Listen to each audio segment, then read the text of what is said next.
Thank you for downloading the Barbecue Central Show. The Barbecue Central Show is supported in part by these great sponsors. The Barbecue Guru, makers of automatic pit temperature control devices and barbecue pits. Their website is thebbqguru.com. Also, Butcher Barbecue, maker of injections, rubs, and sauces. Their website is butcherbbq.com. And by Big Poppa Smokers, your one-stop online shop for anything in the barbecue and grilling industry, to include World Championship winning rubs. Their website, bigpoppasmokers.com. And by Cook Shack, maker of pellet and electric cookers. You can visit them at cookshack.com. Also, Chop's Power Injector System. 3 different size injectors to choose from. Find out more at barbecuekansascity.com, and that's barbecue, BARBEQUE. And by Pit Barrel Cooker, one of the most unique and versatile cookers out there on the market.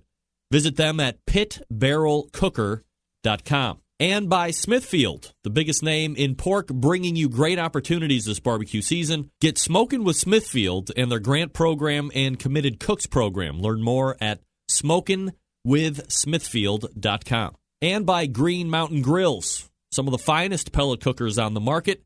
Their website, greenmountaingrills.com. Also by Cookin' Pellets, manufacturer of wood pellets to fire wood pellet cookers. Their website is cookinpellets.com. You can also purchase on Amazon.com as well. And finally, by Unknown Barbecue Supply, makers of lid hinges, chimney grillers, and much more. You can visit their website, unknownbbq.com/shop. Use promo code REMPE for 15% off your entire order. This is Huck Jr., the host of In the Hut, and you're listening to the Barbecue Central Radio Network. All barbecue and grilling, all the time. So to get that perfect barbecue, you use wood. Are you sure it's safe? Whatever. We put the lighter fluid on, strike the match, and oh! Should we call the fire department? That might be a good idea.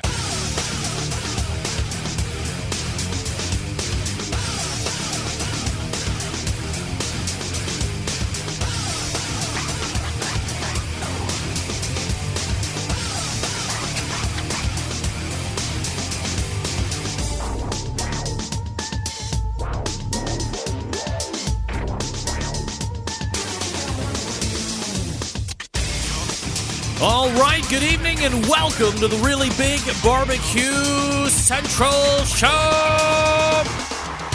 This is the show that talks about all things important in the world of barbecue and grilling, broadcasting live and direct from the Rock and Roll Hall of Fame city of Cleveland, Ohio. It is the barbecue capital of the North Coast, and I am your program host, Greg Rempe. Happy to have you aboard here on your Tuesday.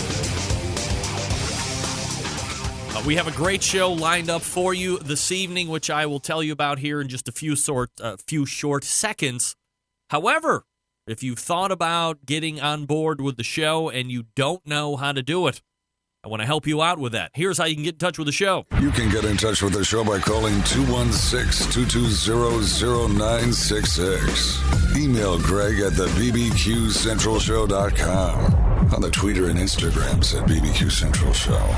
Anything else you want to find out about the show can be found at the main website, thebbqcentralshow.com. And here's what's happening in case you didn't get the newsletter. Coming up in about 13 minutes from now, it's the fourth Tuesday of the month. You know, I said it 3 weeks ago that 2016 is rapidly coming to a close. And I think as I say it every year, right in the beginning of the year, people think that it's a joke, that it's funny, that I'm a funny guy, like I'm a clown, I'm here to amuse you. But indeed, I think if you really stop and think about it, 2017 rapidly coming to a close.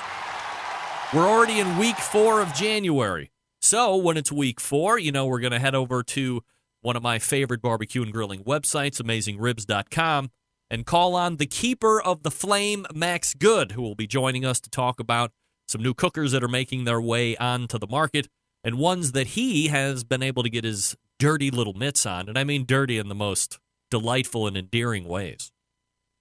So look for Max Good here in a few minutes. And then at 9:35, we're bringing to light something that I think a lot of us have thought about it from time to time. And then when it really comes down to putting pen to paper or rubber meeting the road, or perhaps we just forget about it until we're filling up our grills with lump charcoal, how to make your own lump charcoal. And I remember a very, very long time ago, I had once done an interview with then Shotgun Fred of the Barbecue Guru. And at that point, it was a conception idea, a machine or some device. Obviously, one of Fred's fortes was devices. But getting it to market, being able to do your own lump charcoal while you were burning your own lump charcoal in some type of a smoker. It was a great idea, and it just never showed up. I'm actually going to have to ask Bob Trudnak about that here in next week, because he'll be on. But Jon Solberg will be here at 9:35 to teach us all how to make our very own lump charcoal. Maybe it's easier than you think. Maybe it's harder than you think. I guess it all depends on where your level of handy-mandedness is. For me, it's going to be super hard. But for you, it might be very easy. So looking forward to learning how to make your own lump charcoal at 9:35. Then we'll get into the second hour. At 10:14, friend of the show, a new KCBS board member, but well-known and established Sam's Club tour director, Michael McDearman, is in. McD. So we'll do our best look ahead to this coming Sam season, and as time permits, talk about some other things. And then helping me close out the show, one of the guys I really love to talk barbecue with here recently, the pitmaster of Momma and Papa Joe's Barbecue, Clarence Joseph, is in as well. We're going to be talking about his 2016 season. We're also going to be looking ahead to this coming weekend. The San Antonio Rodeo is coming up, and he's looking to defend his grand championship of last year. All right, everybody knows that the show is on right now, so go ahead and let everybody know the links. My website, thebbqcentralshow.com. You can also send them over to the Roku. You can send them over to outdoorcookingchannel.com. Also, facebook.com/greg.rempe, however you want to do it. You can get in touch with me. Now, point of note, if you're watching me on the Facebooks right now, I do not check anything that has to do with Facebook during the show. If you're asking me questions, if you're asking me comment, head on over to outdoorcookingchannel.com. Sign up as a guest, hit the chat room. I can do it that way. I do not monitor Facebook at all when I'm doing the show. I read the comments after the fact, but I do not watch that. I'm only one man here doing a show, for crying out loud. So what can I tell you? All right. Last week, I had Jason Gautreaux on from Cajun Blaze, another bit of evidence that the show karma is alive and well. As I had mentioned, you would recall Adam was on this past week. He then rolled out to the first annual BCA Invitational Barbecue Competition in Marksville, Louisiana, and won it. Of course he won it. On top of him winning it, which, of course, if you're a fan of the show and you know how the show karma works and you love it, it's no surprise. But I didn't know it had the propensity or the potential of carrying over to youths that are related to somebody that showed up here on the show. For instance, Adam's kids, Aiden and Avery, won the Kids Q. It's a Gautreaux clean sweep in Marksville, Louisiana this past weekend. Well done, Adam. Well done, Aiden. Well done, Avery. All grand champions. How about that? Fabulous. Now, let me do this. Maybe you guys were looking at my shirt. Let me give you a quick pose here.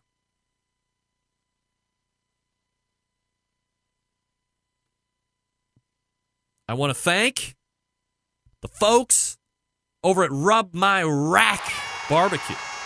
Oh. Stan and Tonia? Sorry. Screwing that one up. By the way, as I was doing research, because I saw the logo on Rub My Rack's website or Facebook page, and I was like, wow, nice logo. Come to find out, this is like some type of a caricature of Stan's wife. Good for you, buddy. Hoofa. Look at that. Nice. Very good for you, Stan.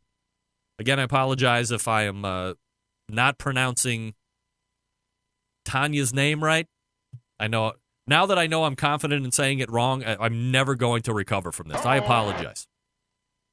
Stan, thanks for the shirt. You know the bumper stickers on the back of the Forte. If you have stickers or bumper stickers, I'm outfitting the back of my Forte with barbecue bumper stickers. Send me them. I'll give you my address. They will get up on the back wherever the real estate is. Happy to fly the barbecue banners, as it were. So, thanks to Rub My Rack for the shirt and the stickers.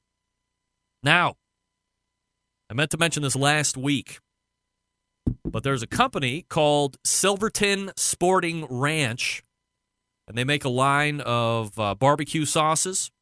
They're out of Maine, Silverton Foods. I believe it's Cannon, Maine, or Cannon, Maine. And I have a pineapple bourbon barbecue sauce that I have not tried yet. But they do have a full line of other sauces, apple rum, honey bourbon, pineapple bourbon, cherry habanero, hickory ginger, orange vodka, apple vodka, all that good stuff. Silverton Foods, Silverton. Silvertonfoods.com if you're looking for something perhaps out of the ordinary. Also coming in with new products is Kingsford. And they have a new long-burning charcoal briquette. And as the product name says, these new briquettes will give you a longer burn time, which means fewer refills. How does it work? Kingsford long-burning briquettes are denser and contain a blend of premium wood char that is especially designed to hold temperature 25% longer than Kingsford Original. Plus, the formula produces less ash than Kingsford Original, making it ideal for long cooks and ceramic cookers. If you have any questions, you can contact Sam Williams at swilliams@talktocurrent.com. This is nationally available this month in 2017. So if you are looking for a new charcoal or a new brand or a model of Kingsford charcoal, that's the one you might want to consider. I did get a test bag. I have not burned it yet because I was steeped in volleyball this past weekend. Nevertheless, Max Good coming up out of the break. I'm going to talk to you quickly about Cook Shack. Cook Shack manufactures smoker ovens for barbecue lovers with any amount of experience, whether you barbecue in the backyard, on the competition circuit, or in a 5-star dining facility. Cook Shack has the unit that will do the job, and with a perfect and full line of barbecue sauces, spices, pellets, and wood chunks, it is the perfect one-stop shop. Cook Shack strives to be your barbecue resource center by offering cooking classes, online recipes, how-to videos, 2 blogs, smoke and grilling 101s, and a video cooking classroom. Check out their website, cookshack.com, or follow them on Instagram, Facebook, YouTube, Twitter, Pinterest, or the Google Pluses. Is anybody using Google Plus? Get advice or share your passion of barbecue on the world-class barbecue forum. They still have one of those. Cook Shack pellet-fired smokers are the choice of chance because they were designed by a champ, Ed Fast Eddie Morin. The FEC 100, the PG 1000 are always customer favorites. The PG 1000 can double as a smoker and a grill. Low and slow, hot and fast. The pellet line gives you the most value for your money. Cook Shack residential electric smokers are the #1 smoker in the industry. High quality means high durability and versatility. Anything you can cook in your oven, you can make in a Cook Shack. Passion and dedication drives Cook Shack's manufacturing, with quality always being at the forefront. Get the best in barbecue since 1962. That's right. The best in barbecue since 1962. Call them toll-free, 800-423-0698, or visit the website cookshack.com. And don't forget, as Stuart Powell mentioned on his visit last week, they are also venturing into the residential, well, first commercial, but then residential pellet-fired pizza oven. Remember, 2017, year of the pizza, amongst other things. All right. Max Good coming up out of the break. You're listening and watching the Barbecue Central Show. Stick around. We'll be right back.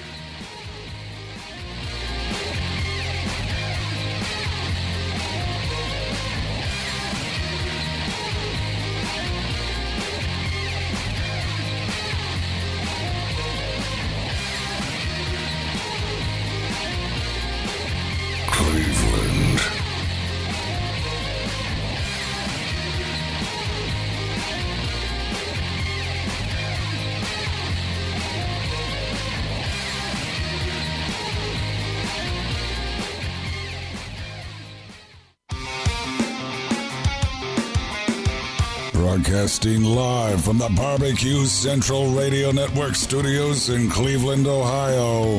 You're listening to the Barbecue Central Radio Show. Once again, here's your host, Greg Rempe. All right, welcome back.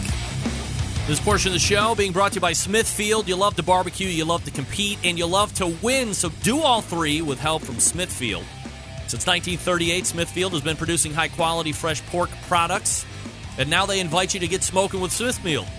Are you an organizer of a nonprofit, community, or sanctioned barbecue event? Applying for the new grant program that helps support competitions across the U.S.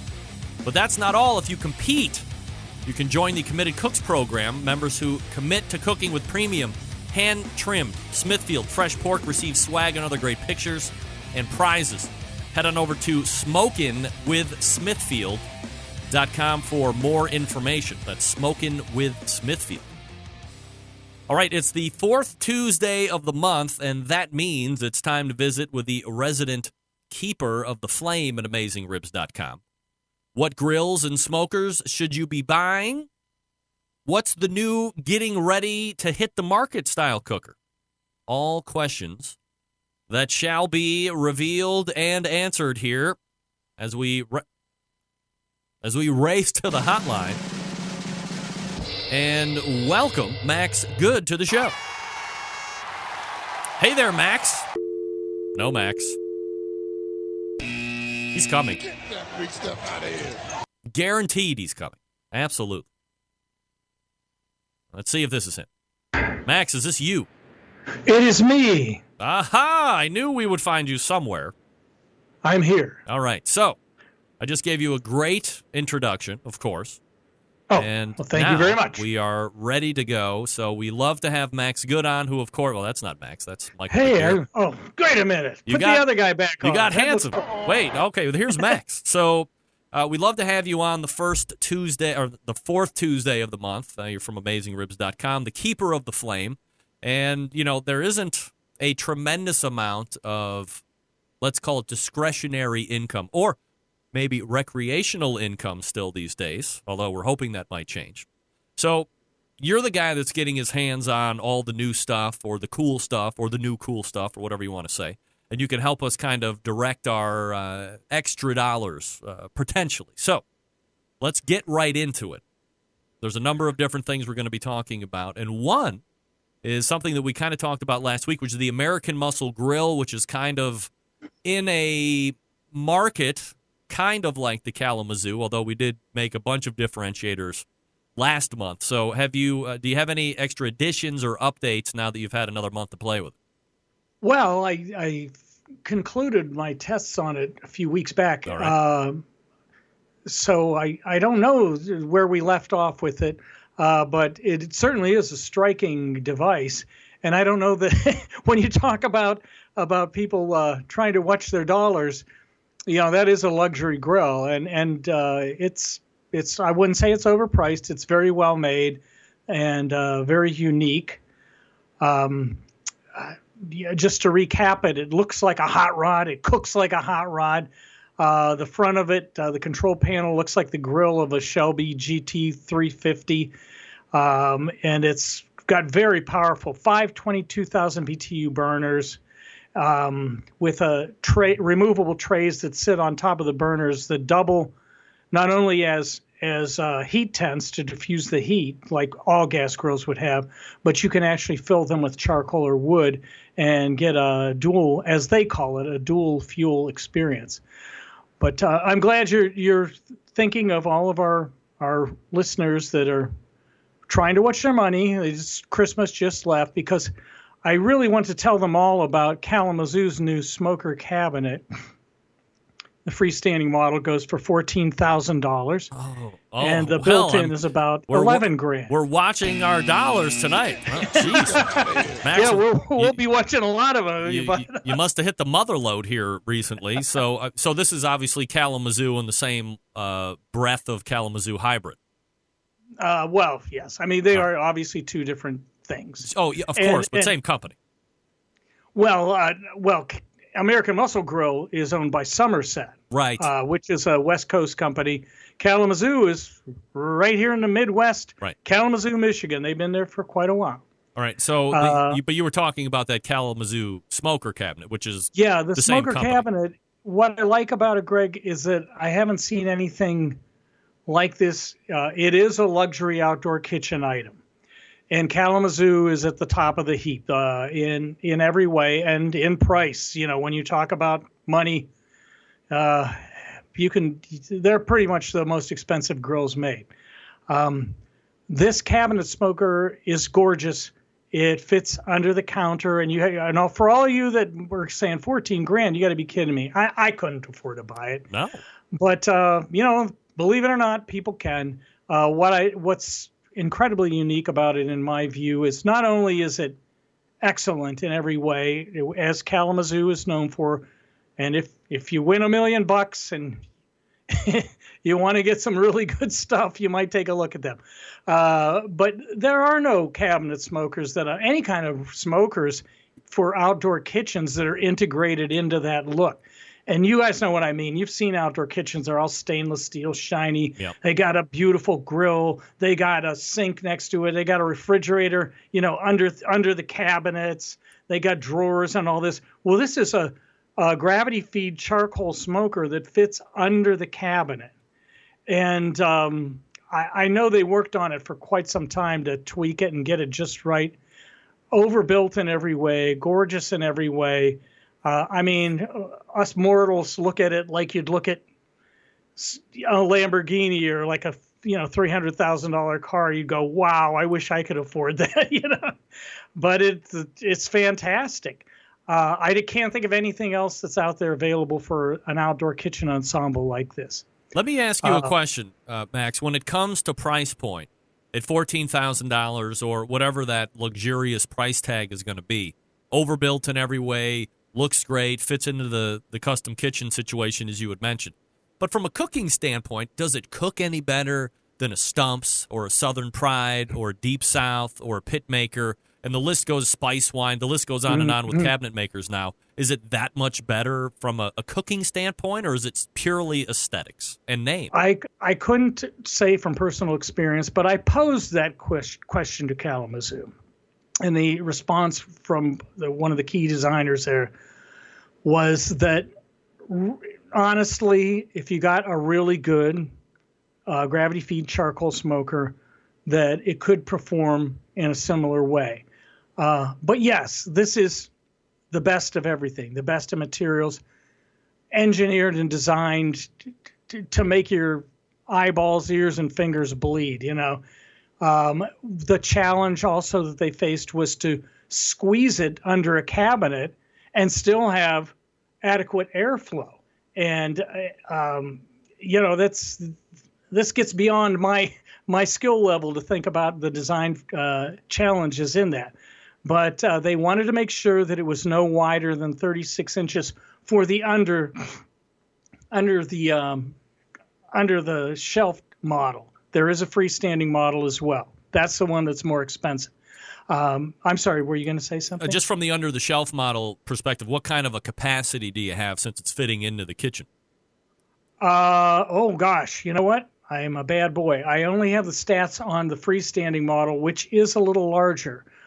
So I think I'm going to guess that the under the shelf model is slightly smaller.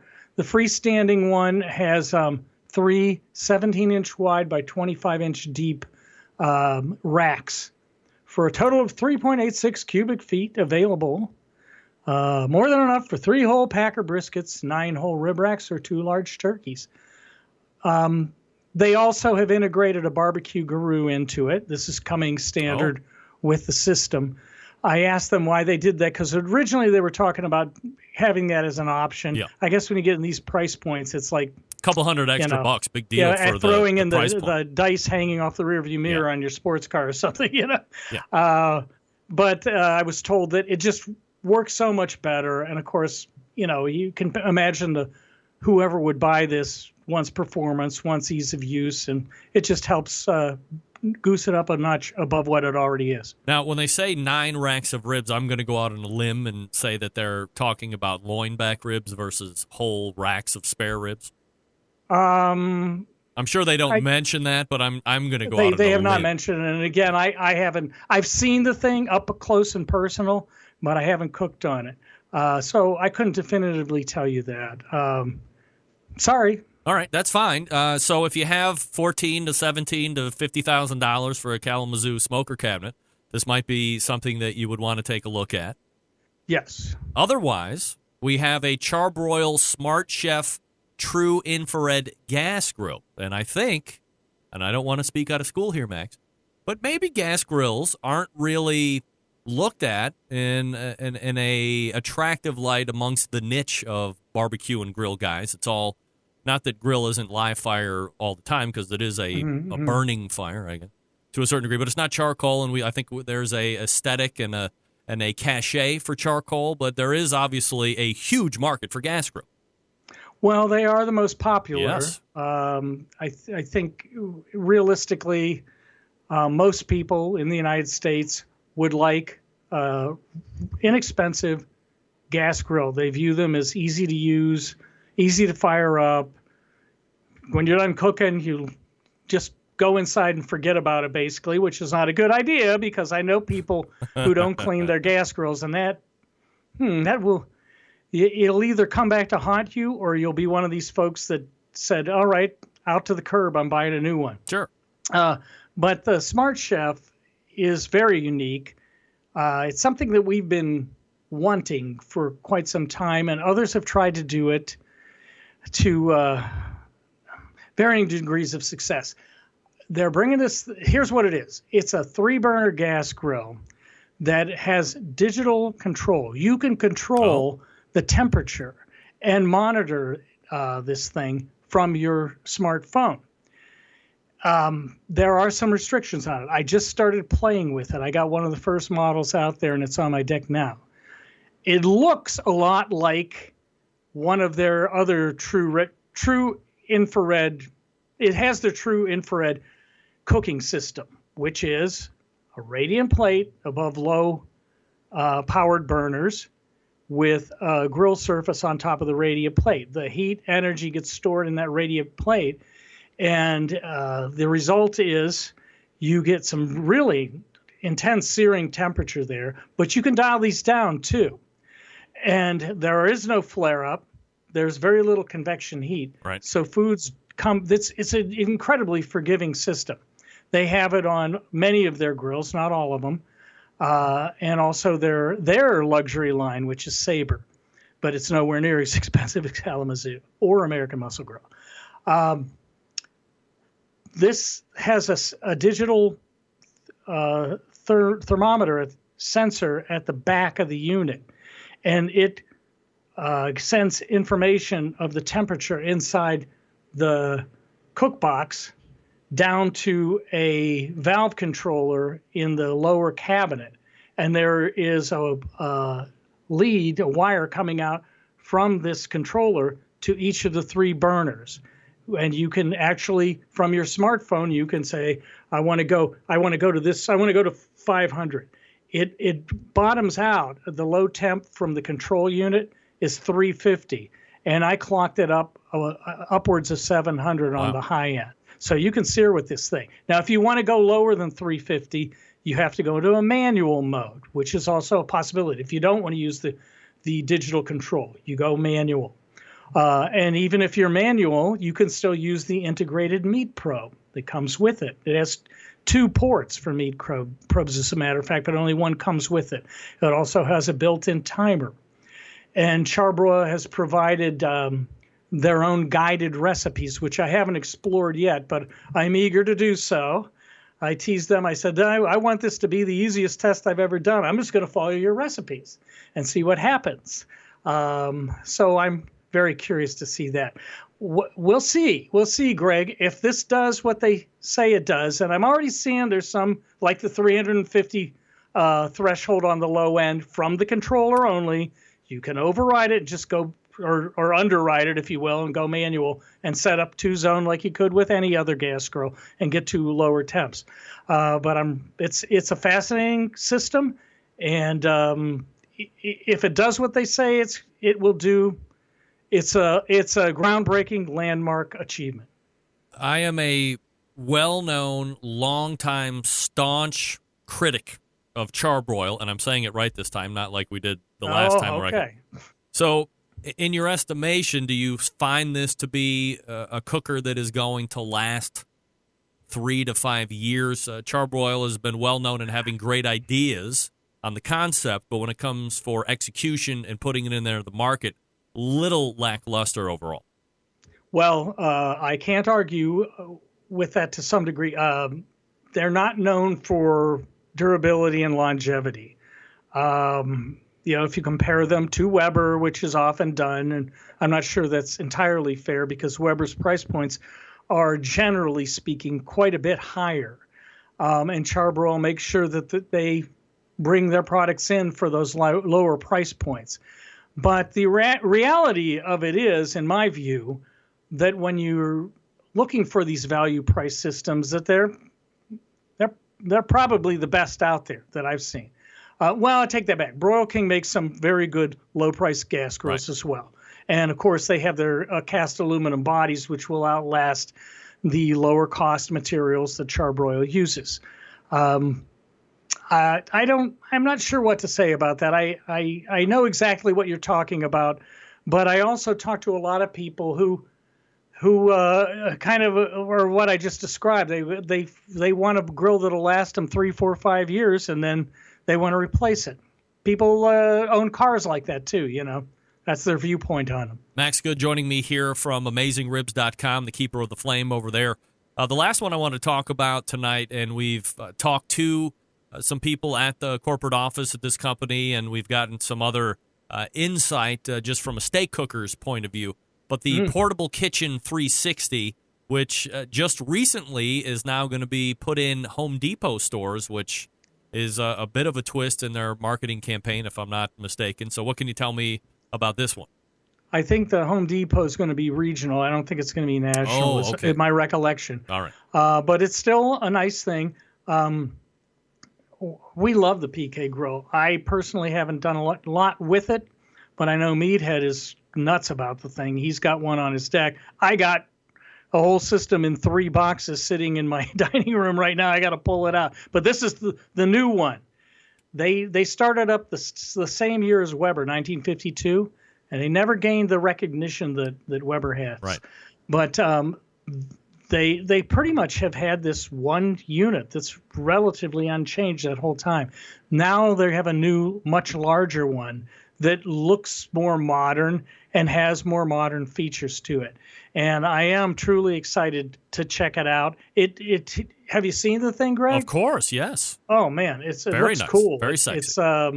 It's almost space age, And the air tubes, the controllers one of the the gripes area that people had about it, it was like one of the things everybody loved, but the way it was executed, people had complaints because it's rectangular in shape, as opposed to a kettle that's round, cast aluminum, so it's rectangular, and it has 2 intake vents at the bottom and 2 corresponding intake vents at the top.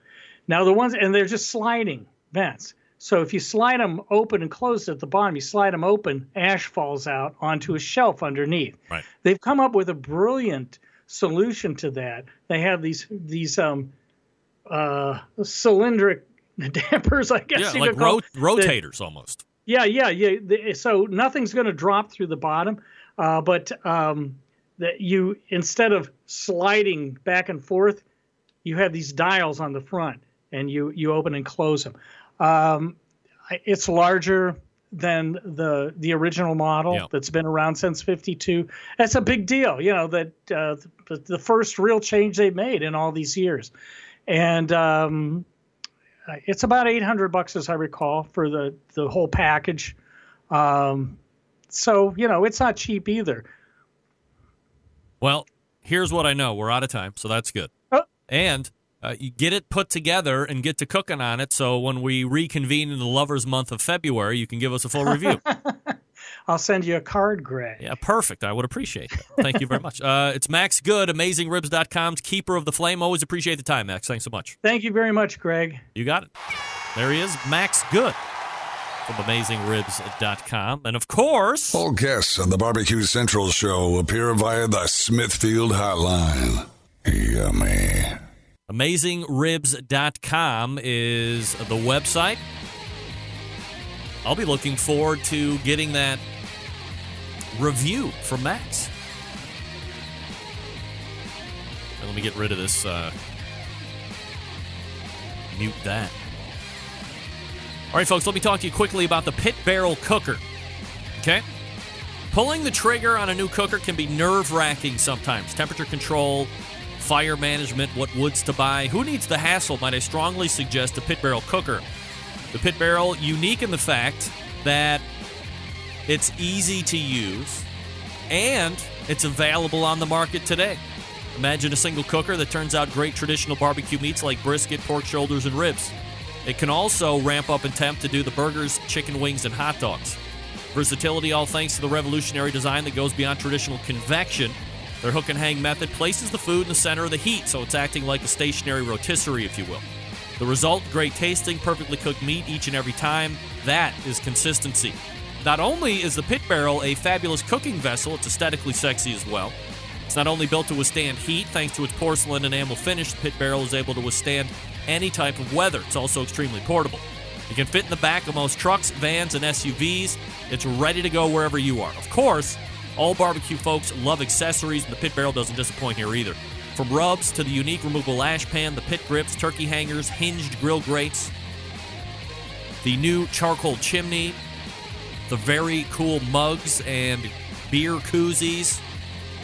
They have all the accessories you want that really complete the Pit Barrel experience. Best part, for $299, the Pit Barrel comes fully assembled and is ready to cook on. And it ships right to your door for free. What? Not only does the cooker ship free, but with so few returns, everything else ships free to the lower 48 continental states each and every day. No promo code or coupon code needed. Don't take my word for it. Max Good, Meathead, over at AmazingRibs.com, continue to sing the praises and give their highest ratings 3 years in a row. That's the gold division, by the way. Head on over to pitbarrelcooker.com and see what everybody's talking about. Be sure to check out their full collection of short how-to videos. Then pick up one or two for yourself. You can thank me later. If you have any questions, you can contact them through their website or call them 502-228-1222.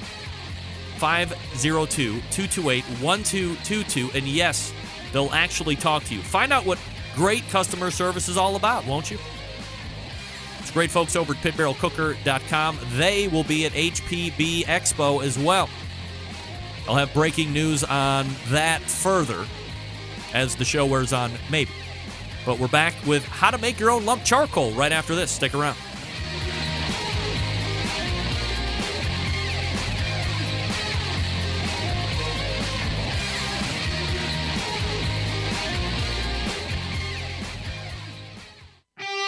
Ready to get on the air? Call 216-220-0966. Now, let's get back to the LeBron James of barbecue talk. Greg Rempe. All right, welcome back. This portion of the show is being brought to you by GreenMountainGrills.com. Manufacturers of some of the best pellet cookers out there on the market today. If you're looking for a big cooker to house a lot of food, they got one for you. Medium size, they got one there too. How about tailgate, compact? Yes, they have it. Also, pellets to fire those cookers as well. All you have to do is visit the website greenmountaingrills.com. That's greenmountaingrills.com. I love my Green Mountain Grill. You could love yours as well.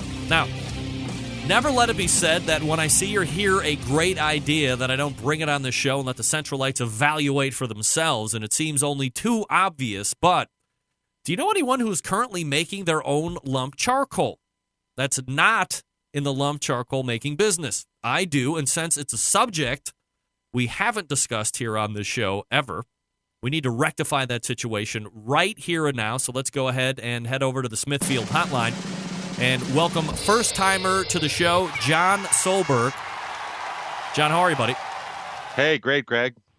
So, Jon, I'm very interested. Do you have a camera on tonight by chance? Or? I do, and it is on. It is?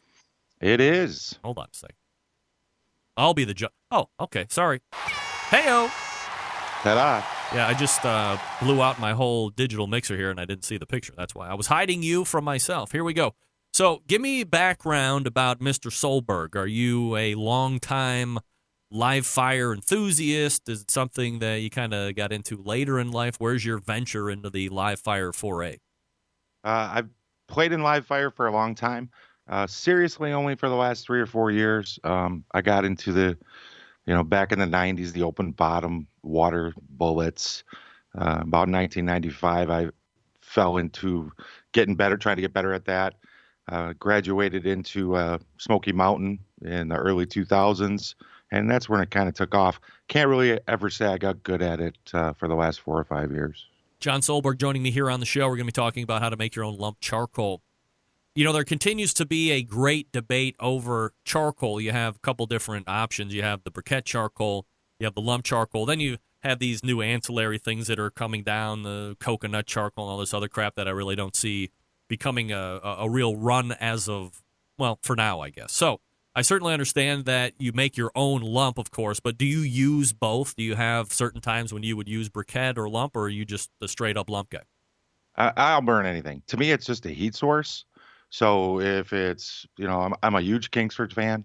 You can't beat its consistency. If I'm going to cook that counts, I'm going with Kingsford. I do like lump charcoal. Of course, it's got its place. But I'll burn stubs. I'll burn B&B. It's like I say, to me, it's a heat source, and I just want to play with all of them. How long have you been making your own lump charcoal? I think this is my second year of making it. So I've been a couple years now I've been at it. I had mentioned in the open that I think, from time to time you might hear somebody talk about making their own, or for me, it was probably over a decade ago when a very famous inventor, Fred Perkel, who did the Barbecue Guru, talked about maybe bringing something to market, but it never happened. So how do you hear? Do you see a video? Are you reading an article and you're like, oh, yeah, of course I should be doing that? Well, it all started when I stumbled across Amazing Ribs, the Zen of Charcoal. And there were some great links to some videos talked about the Colliers of Pennsylvania who went out into the woods and made mountains of charcoal to smelt iron with before the coal industry. And it just kind of developed from there. And so I was very interested in that, but you're like, well, that doesn't make sense. That's not practical. But then the conversation keeps coming up about, my charcoal's better, your charcoal's better. This is the best charcoal. I found bricks in my charcoal. So I started to get like, all right, what is good charcoal? And how do I have an intelligent conversation about making charcoal or lump charcoal? So I started digging into it. There's a ton of information out there about making biochar. So there's a lot of people making charcoal for different reasons other than cooking. Even over at Naked Wiz, there's a great page about making lump charcoal in your backyard. So just kind of those combination of things led me to where I am today. All right, so let's delve into the process here. Maybe equipment, and obviously I have a host of pictures here that we can kind of run through as well that you sent over to me that lists or kind of shows what you're using, and then we can to get into process and stuff. So as far as what you need to buy, or maybe you have it around the house and you didn't know you had it, what's the best way to kind of get started here? Well, what I did is I had a patio fire pit, something that never used, sat on the patio. And underneath that photo, that's the base. And I just used that patio fire pit to get things up off the ground in my cook area. The second piece is 2/3 of a 55-gallon barrel. And the thing that actually makes the charcoal is a 16-gallon. So here we are, like all taken out. So you got the big barrel, the one that probably goes inside the big one, and then it all fits inside that fire pit. Correct. And that fire pit is only acting as a stand for the other barrel. All right, so for the people that are listening audio, you're going to have to go catch the video here just to, I guess, fully understand if you can't get the concept in your head. But the bigger one does have a bottom in it, or is it just a cylinder that you can shoot? No, that one has a bottom in it. It absolutely does. Okay, so talk to me about wood source. I would imagine you're going to have a pretty good line on regular chop wood.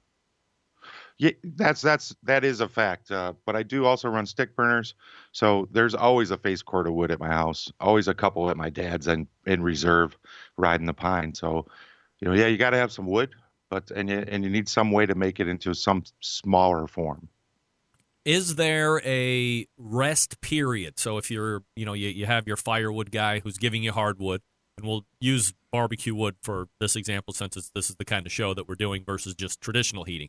So you get a cord of cherry or apple or whatever you're getting.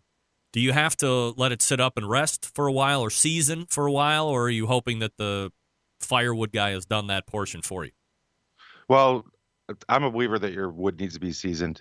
You don't want to make charcoal out of green wood, that's for sure. I actually use a moisture meter just to check it because it's just another gadget that I like to have, and it's fairly inexpensive. But yeah, your wood does need to be seasoned, just similar to if you want to cook with it. So after what's the is the water amount what you're looking for? What's the moisture content with your meter that you're looking for ideally to get started? 18%, 20%. All right. So once you have the wood ready to go, how do you tackle from there? Well, you need a piece of wood that's about 4 inches in dimension in any direction. So I hate to call it a diameter, but you'll split the 18-inch splits down to smaller pieces. So you have no greater dimension than 4 inches. And that's just what I've learned. And then I chunk that into 4-inch long sections of log. So I'll split down a split. I use a 10-inch miter box to make it smaller. I've done the chainsaw thing, but that's probably not a great idea. So you just want to get these, 4-inch-ish chunks of wood and pack them into that smaller barrel as tight as you can. So what we're seeing here for the video people, these are the size chunks that you are cutting up. This is representative Correct. To what you're doing? Absolutely. All right, so you get them all chunked up, and now we're going to go ahead and start the process of making the charcoal. So you just go ahead and fill one you fill that bucket up with the wood.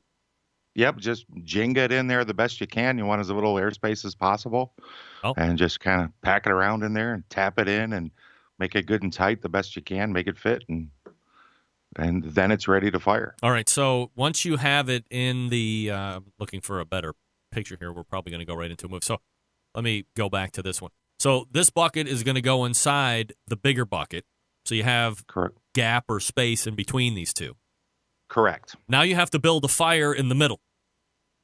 Pretty much. All right. So talk to me about that, because this is probably like one of the most crucial parts. Well, there's a lot of stuff on the internet of different ways to do it. Some people cut a door in the bottom of their main barrel. They put their retort or the inner vessel up on some blocks. They feed it from the bottom. I'm kind of simple, so I get a good fire going in the barrel, set this down on top of it, and then just feed smaller splits around the outside to keep that fire going. So you're setting a fire right down in the bottom of the big one and then setting this on top instead of like setting this down on the base and then building a fire around the space that you have left, if I'm saying that right. That's correct. And the only reason I'm doing that is just because it's easier to build a fire and then feed it up from the sides than light a fire in a 6-inch space around it. What do you use wood-wise for that? Does it not matter because you're just looking for heat at that point? It doesn't matter because the wood you're burning is not contacting what you're making charcoal into charcoal. So I do use the same cooking wood from the pile. I got a couple neighbors that are into home woodworking. They'll bring me some scraps. I'll use those as well. But you're just looking for scraps from the yard. Anything will work to make that happen. All right. So from a finished product standpoint, I think I got ahead of myself here. Unfortunately. Hold on one second. Okay. This is what we're looking at finished wise. How long does it take? I mean, is every batch different, like a pork butt or a brisket or what? It is, but I give it about a 2-hour burn, and it'll off gas. And with a little time, gas starts to escape from that inner barrel. It starts to burn off. You start to get a feel for it, but 2 hours is a pretty good time frame. All right, so here's a picture of you pulling out a chunk. I mean, are you relatively uniform in size, or will you have to break down to get smaller chunks? What's that like? They're pretty scattered for me. I haven't really dialed down that to make it uniform, but you'll get some big ones that break up, and you'll get some small ones. The better you do with cutting and packing, the better the end product is. When you see a lot of sparking in some of the other lump charcoal commercially made. Do you get a lot of that when you go to start your lump charcoal, or not so much? I do not. Yeah. And I don't have a lot of experience with a lot of other lump charcoals, so I don't see that. All right, now, just in case anybody's wondering how well does it look or how well does it fire, do you find there to be any negative to your lump charcoal versus some of the stuff that you can buy otherwise? No, I really don't. All right, so I mean, it looks like you get a nice raging fire going here. So now I can go back to playing this again. So this is what it looks like when it's burned. Yeah, just a little slow-mo burn. Yeah, super nice burn. All right, now I want to get into this, which is fun to look at. So this is actually in the burn process right now, and you have to weight down the top, otherwise it would pop off because of the gas coming out, or what? Well, what happens is that top kind of deforms. There's a lot of heat going on here. So I just put that iron weight on there to hold it down. Obviously, you don't want to seal this thing down because it's off-gassing. And the other log is I just normally throw a log up there to kind of pre-burn it before I slide it into the alongside. And now we can look at the gas escaping here. This is the chatter that you're seeing. Right. That's off-gassing, and it's just cranking. I don't mind saying it. It's kind of fun to watch. Yeah, of course. Now, what does it mean off-gassing for the people that don't know? Of course, I know what that means because I'm very smart. But for other people, we don't want to pretend like we're talking above that. What's off-gassing mean? Well, I'm definitely not a woodologist, but there's a lot of stuff in wood that you need to get out of it so that you're only got the carbon left. So whatever the essential oils or whatever it is that makes it oak, you got to burn that out of it. And that's what you're doing. You're basically rapidly decomposing or distilling the wood. So as that stuff comes out, it's the same stuff they make denatured alcohol out of and other chemicals, which was actually the step that Ford had between the scrap lumber and making briquettes was he was capturing these gases for chemical use. So those are burning off and they're flammable and they're burning off. Once you're done, you obviously allow time to cool. Is there any more further seasoning that needs to be done to the lump charcoal once it's in its charcoal form, or is it ready to immediately go into a fire and start cooking over? It's ready to go. I let it sit 24 hours. I store it in a metal container outside. I don't want to take any risks with it, but it is ready to go as soon as you're done. How much are you getting out of a run, by and large? Well, I'm loading a 16-gallon, and I have never weighed this out, but I'm loading a 16-gallon barrel, and I might lose 10, 15, 20% at the most, volume-wise. Are you saving money? Well, I got to tell you, it's dirt cheap to make it. I mean, if you just do some fuzzy math and you say, okay, I'm going to burn ash wood, and that's 42 pounds a cubic foot. So if I just throw some numbers around and say my face cord of ash is 1,500 pounds, and I can convert 20% of that into charcoal, well, I bought a face cord of wood for $60 in my market. So, I'm basically making 250, 300 plus pounds of charcoal for $50. Yeah, because you're getting, a 15, 20-pound bag of lump charcoal, depending on what you're getting, $15 or $20 for the bag, right? Right, and I've never bought Fogo, but I look at that as it's a buck, $1.50 a pound. Yeah, so definitely saving money. Jon Solberg joining me here on the show. John, if somebody wants to get in contact with you and see what the charcoal making process is like, or have further questions, is there somewhere they can get a hold of you? Sure, I can give an email if you like. Yeah, go ahead. That's Jon, Jon, at jonsolberg.com. So that's Jon at JONSOLBERG.com. John, really appreciate the info tonight. And like I said, I think it's something that a lot of us have thought about at a time or two, and then it just kind of goes off into the ether, whatever the hell that means. And you never think about it again. So now we've covered the topic here. First time in like 12 years that the show's been on the air. Appreciate, man. Thanks so much. Thanks a lot. You got it. Good night. That's Jon Solberg. He makes charcoal, ladies and gentlemen. And now you can make charcoal as well if you would like. All guests on the Barbecue Central show appear via the Smithfield Hotline. Yummy. Is anybody making their own charcoal right now? That's the question of the day. Anybody doing that? I'm not. I would like to, though. I would love it. All right, folks, let me talk to you quickly about the Chops Power Injector System. The NBBQA 2015-2016 Barbecue Tool of the Year. They come in 3 awesome sizes to fit your injecting needs. Let me tell you about them. The number one seller continues to be the half-gallon Chop Power Injector System. Designed for competitions or to pump up the backyard guy like me or gal. They're easy to use. Clean it, fill it, pump it, and away you go. If you have just one brisket or pork shoulder to do, you don't need to fill it all the way up. Just put in what you need. It uses it all. It comes with 14-gauge needles, 2 replacement plastic needle adapters, 3 plug screws, and a needle protector. $100 plus you pay shipping. Then you have the 1-gallon Chops Power Injector System. Holds double the amount of the half-gallon. That's why they call it the gallon. Some use it in competition, like when you're cooking an MBN whole hog, or 10 shoulders to get that perfect one. It comes with 14-gauge needles, 2 replacement plastic needle adapters, 3 plug screws, and a needle protector. This one's $120 plus you pay the shipping. And then, of course, you have the big one, the electric and commercial competition Big Daddy, the Chops Full Power Injector System. This one, not a holding tank. Nay, the horse said. It's a 3.5-foot pickup tube. You can put it in any size container, that's right. From a few ounces to a 55-gallon drum, it was designed for Chef Rob at the best barbecue restaurant in Kansas City. And he has said time and time again that with the Chops Full Power Injector System, his briskets are better than ever. It comes with metal needle adapters, 14-gauge needles, 3-inch 12-gauge needles, 2-inch 11.5-gauge needles, 3 plug screws, and a needle protector, $325 plus you pay the shipping. Here's the thing. We live in a foodie world, right, Centralites? We need flavor in every bite. This is how you do it and do it fast, and it's not just for meat.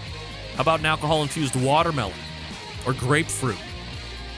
Extra accessories, you want them, they got them. You want to shoot medium ground spices, they got you covered for that. They have 2, 3, 4-inch 12-gauge needles. Also, they have 2-inch closed-tip needles, perfect for shooting fatty meats to keep from plugging the needles with fat. They sell replacement stock needles as well.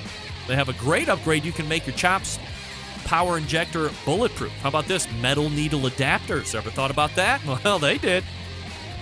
And don't forget, every ejector is assembled right there in Kansas City, Missouri, USA. The Chops Power Injector System gives your barbecue some power, and you can visit them at Barbecue Kansas City. That's BARBEQUE, barbecuekansascity.com. We're back to wrap the first hour right after this. Stick around. We'll be right back.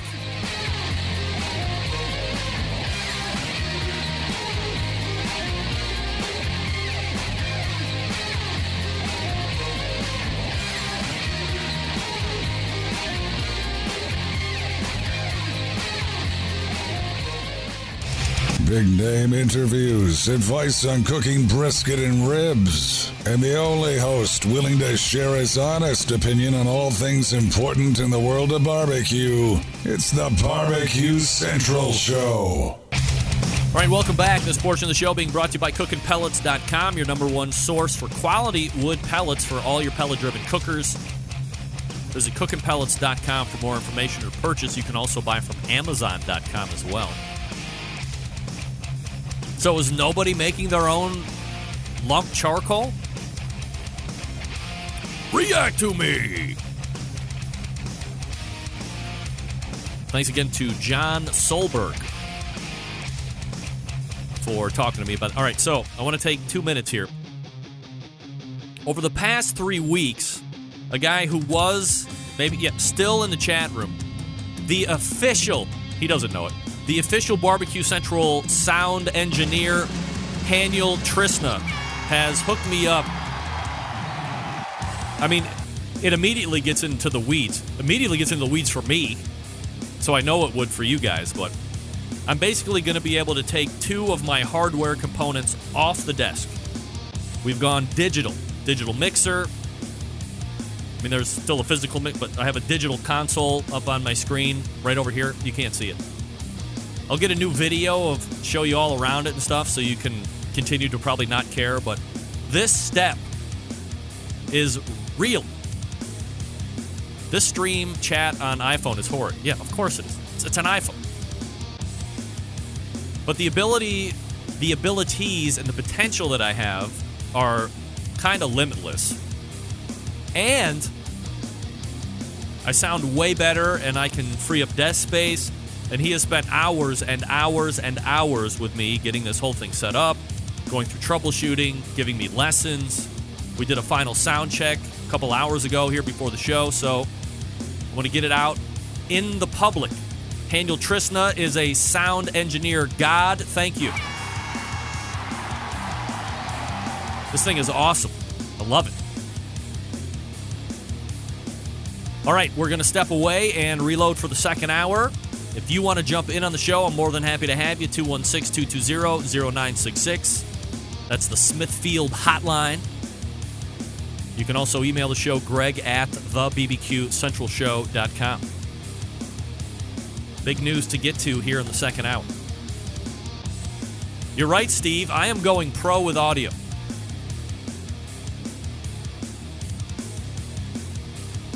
Okay, stick around. We'll be right back. Todd's like, yeah, we expect only the highest quality show. And if you watch Chad's show before me, it can only go up from there, right?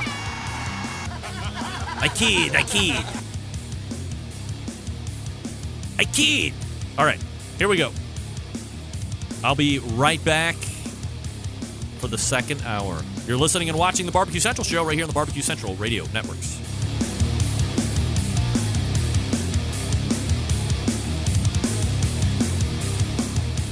This is Jennifer Palamas from Charlotte, North Carolina, and this is Barbecue Central. Happy to have you aboard here for the really big barbecue show. Boing. We cook because we have to, and we grill because we want to. Hit me! Fine, how's it going? You have a great show. I'm a big fan. Boing. So what seems to be the problem here? This man looks like he's dead, and he's in the crackle. Charbono! It's all about the Charbono, dude! Succulent fish. What? He ate 2 feet for wieners. But listen, Libertius, shut your face. I'm shaking like a dog shit peach seeds. We have top men working on it right now. Top men. All right, just like that, we are into the second hour. Folks, congratulations. You have found the Barbecue Central Show. This is the show that talks about all things important to the world of barbecue and grilling, and we do it each and every Tuesday here on the Outdoor Cooking Channel, at thebbqcentralshow.com, on Roku, a number of other different areas.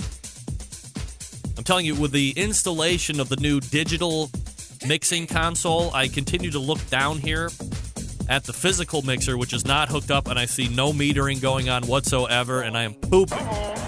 Then I look up at the screen. Okay, everything's okay. It's okay. Got to get used to that. Hey, you want to jump in on the show tonight? I'm more than happy to have you, and here's how you do it. You can get in touch with the show by calling 216-220-0966. Email Greg at thebbqcentralshow.com. On the Twitter and Instagrams at BBQ Central Show. Still to come on the show tonight, Michael McDearman, the Fit Barbecue Griller, and the newest KCBS Board of Directors director guy. Also, the Sam's Club tour director, which is really what we're most interested in. Not that we're not interested in the other stuff, but you know what I'm saying. And closing out the show in about 34 minutes from now, Clarence Joseph from Momma and Poppa Joe's Barbecue. So look forward to that. Now, here is your 2017 horse meat update. I have contacted my local congressman. I am in the 14th district, and his name is Dave Joyce. And I specifically asked him about horse meat discussions that he might have with other members of Congress. As you can imagine, currently no update. Get that big stuff out of here. Honey, hello, honey. This is your mother, and I'm here to tell you something. I've had it with this fakakta horse talk that you are making your listeners suffer through. I have news for you, honey. There's going to be no horse meat going around, okay? Who you talking to? Well, I'm talking to your son, Greg, the horse guy. What are you talking about? He used to love horses. We grew up in Saratoga. He loved horses. We used to go watch him when he was younger. He loved them. Yes, but he's talking about eating horses. I don't think we're talking about eating horses, are you? I'm not going to eat a horse. You can't make me eat a horse. I mean, I love your cooking, but I'm not going to eat a horse. I'm not talking about eating a horse or cooking one. Your son is talking about it, all right? He's talking about eating horses. And I'm not going to have it, and I'm not going to have his listeners be subjected to this crazy horse talk when he knows nothing is going to come of it. You're a rubble rouser, sir. You learn that from me. What are you talking about? What did you say? Nothing. All right, I got to go make a martini. I've had enough of horse talk. You do that. Greg, stop talking about horses, and that's all I have to say about that. All right, that's my mom, ladies and gentlemen. Thanks. Thanks, Mom. Okay. Enough of the horse meat talk. Got it. Anyway, if I have anything to report back, it's going to be a weekly report as I put out feelers, as I do my own investigative journalism. You know, I've now contacted the highest levels of government as it relates to where horse meat potential processing and consumption here in the States is. So I actually started at the top. I'm now working my way back down to the lower levels to start making the run back up. So Dave Joyce, you are on the radar, you are on the clock, and I am expecting response back, specifically with your, specifically with what conversation. Can you imagine this guy getting this email to me? What conversations am I having with my colleagues about horse meat? The hell is this guy doing? Spam. Dave, I'm looking for you, buddy. All right, here we go. A Barbecue Central Show exclusive news update. That's right, Greg Rempe reporting here from the breaking news desk in Cleveland, Ohio. And if you didn't know, folks, the 2017 Barbecue Hall of Fame nominations are now being requested. Here we go! I put it on my social media types a few hours ago, stating the fact I just happened to be ballyhooing over to the KCBS website. And I saw up at the top left as I was looking for some of the results that happened, trying to maybe pick a new interview subject. And there it was, right at the top left. I have no idea how I missed it last year, but this was not a movement last year. 2 years ago it was. In 2017, it will be a new movement of the show. But there it was.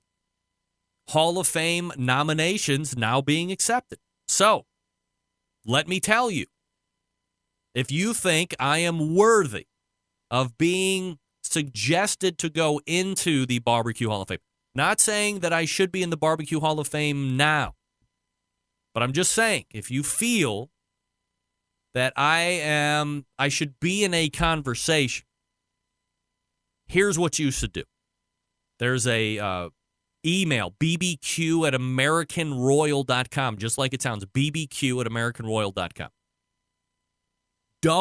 Here's what you don't do. Don't take bbq@americanroyal.com and then put subject line Greg Rempe and then say Greg should be in the Barbecue Hall of Fame. Do not do that. Don't do that. Take 5 minutes out of your day if you believe in me, in the show, and what we've done here over the last 12 years in some form or fashion. Take 5 minutes out of your day, sit down, and write an email to the American Royal. Again, that email address is bbq@americanroyal.com. And be sure to tell them why exactly you think I should be or I would be a good candidate for discussion. Sell them on it. Build value. Again, don't just send them a note saying Greg should be in the Barbecue Hall of Fame.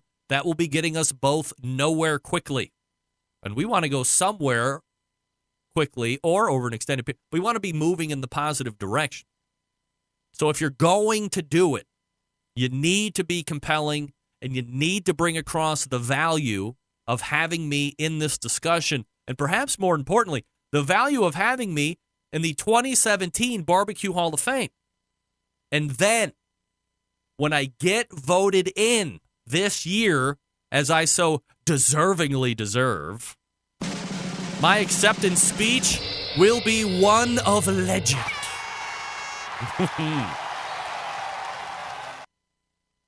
When Steven Reichlin was inducted into the 2015 Barbecue Hall of Fame, he had I don't want to call it a soapbox moment, but his, let's call it the topic or the key points of his induction speech that he gave were about responsible sourcing, how your meat is raised is almost as important as how you cook it, or as important as you cook it.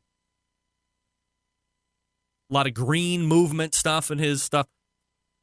My speech will have zero of that. Get that big stuff out of here. Can you imagine if you take the time and craft a finely worded email that is compelling, that is building value, that is doing everything that you should be doing in a nomination sense, let's say? How great would it be under the celebrity/humanitarian? And dare I say, because of this show, I can be both a celebrity and humanitarian, perhaps the first inducted ever into that category. And I'll be up there with my colleagues, Ray Lampe and Steven Reichlin and Myron Mixon and Mike Mills and Chris Lilly.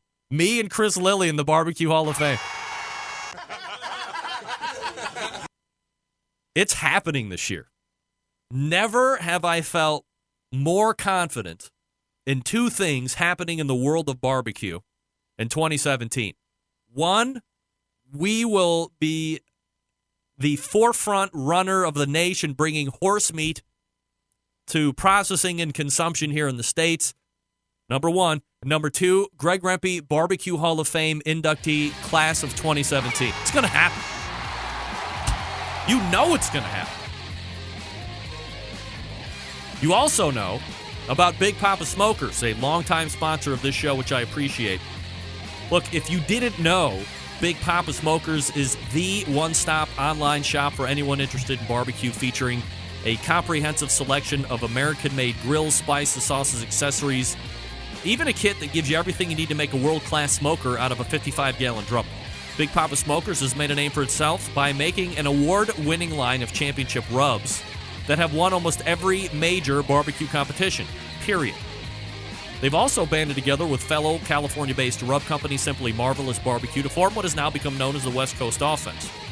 Defying conventional wisdom, these two California-based rub makers have cornered the market on competitive barbecue and begun to redefine the flavor profile that competitive cooks from across the country have begun to aim for.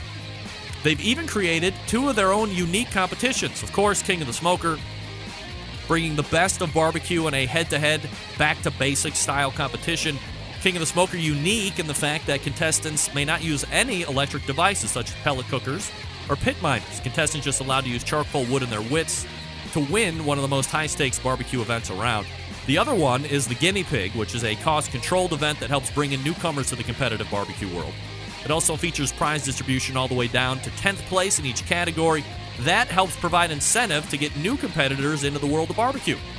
On top of all of that, Big Poppa's has created a unique brand ambassador program called the BPS Elite Team, featuring 15 of the best competition teams in the country working together to promote camaraderie, competition barbecue, and to benefit children's charities across the U.S. Keep in mind, Big Poppa's has been doing this maybe 6 years, turning the competition world on its head, creating their own unique competitions, becoming a staple of a nationwide restaurant chain, and benefiting children's charities across the U.S. It's just the beginning for Big Poppa Smokers, and that website, of course, is bigpappasmokers.com. That's bigpappasmokers.com. All right, we are back with Michael McDearman, McD, talking 2017 Sam's Club and who knows what else. Stick around, we'll be right back.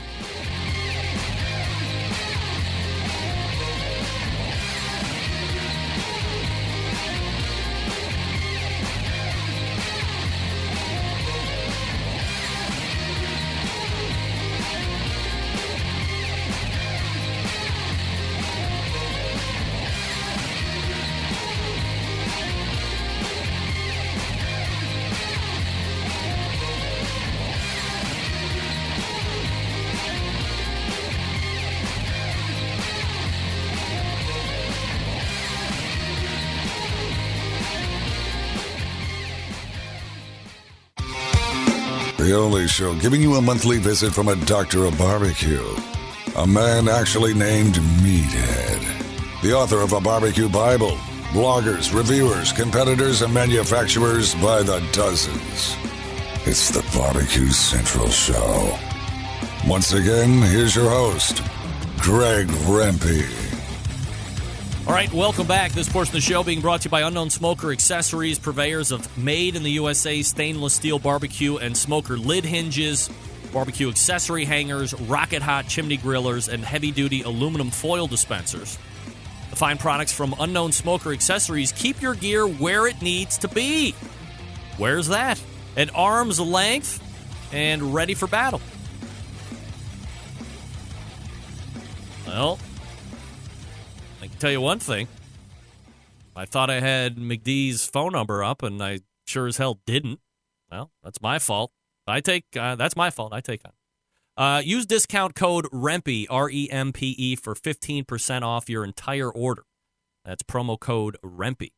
All right, my first guest in the second hour, a longtime friend of the show, and has been the Sam's Club tour director for the past 3 seasons, now getting ready to start season number 4.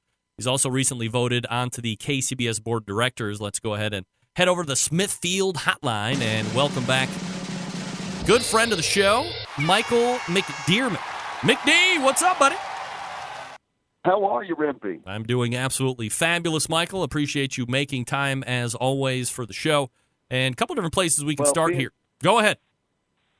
Well, being the humanitarian that you are, first and foremost, I want to give a shout-out to Tim's Full Belly Deli. Tim had surgery a couple days ago. Just want to wish him some get-well wishes and hope he's back on the barbecue circuit soon up in Wisconsin. Absolutely. Tim, holla.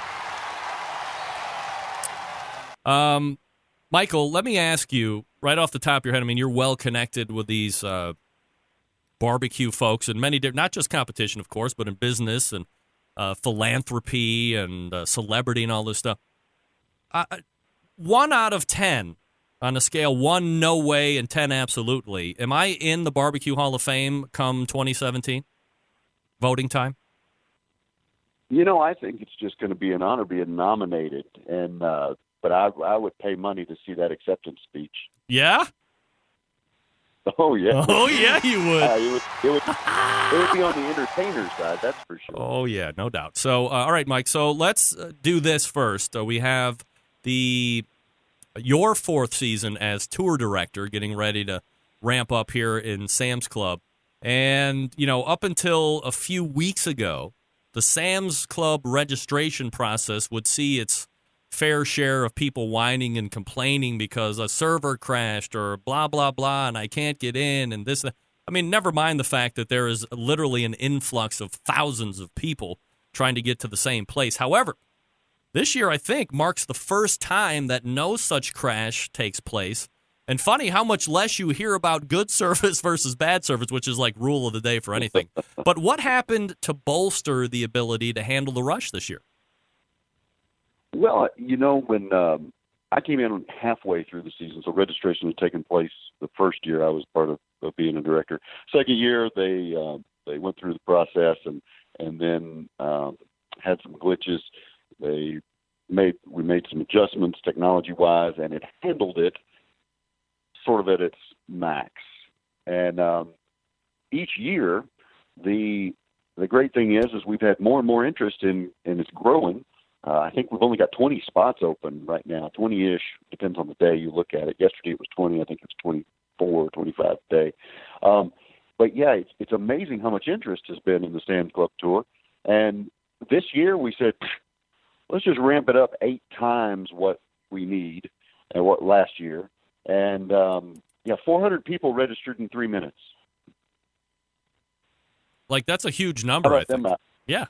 How about them apples? Yeah. You start thinking about it. I mean, we had over 600, just, I think it was 20 minutes into it, and there's only 750 spots, and people trying to find where they wanted to go and rearrange their schedules and all. It's an amazing process to think about, and I think that's why the format's been successful, is because we've got, well, 1, a lot of money out there, but 2, it's a fun atmosphere as far as the 3 rounds, be a champion of champions. It's a heck of an accomplishment. Michael McDearman joining me here on the show, Sam's Club Tour Director, getting ready for the 2017 season.